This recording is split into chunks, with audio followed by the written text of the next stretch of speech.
Camide Cuma'yı kılalım. Abdest alanlar arasında Kur'an okusunda. Otobüsü yatırmayacak. Paracak. İkinci vaktidir. Cenaze diyor ya. Cenaze. Babalar da gelsin. Gitsin. Tamam yani. Bu müntesir mi? Bakta kalır. Ama yıkansın.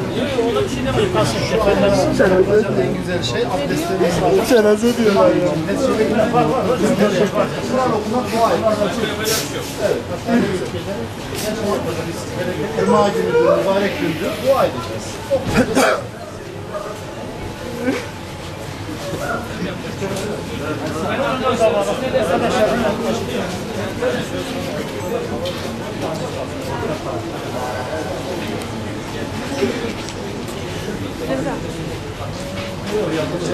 Hazırlanacak güzelce hepimizin başına gelecektir hadiseler. Allah imanla göçmeyi nasip etsin. Allah rahmet eylesin.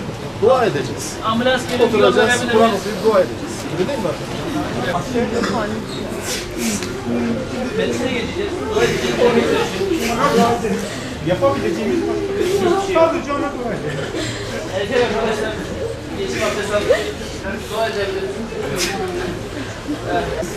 Ben bu tarafa gidelim. Memiş hocam bak. Şu an biz vazifemizi yapacağız. Ne yapacağız? Cuma saati, mübarek gün. Abdestimizi alacağız, mescide gidip dua edeceğiz, Kur'an okuyacağız. Bundan daha güzel hocanıza iyilik yapabilir misiniz? Mescide, aşağıda hemen, ondan sonra yıkanacak, kefenlenecek, biz dualarımızı yapacağız. Biz sadece bu dünyaya inanmıyoruz ki ahirete inanıyoruz. Hocamız hakkında güzel şehadet edeceğiz, dua edeceğiz. Hadi arkadaşlar.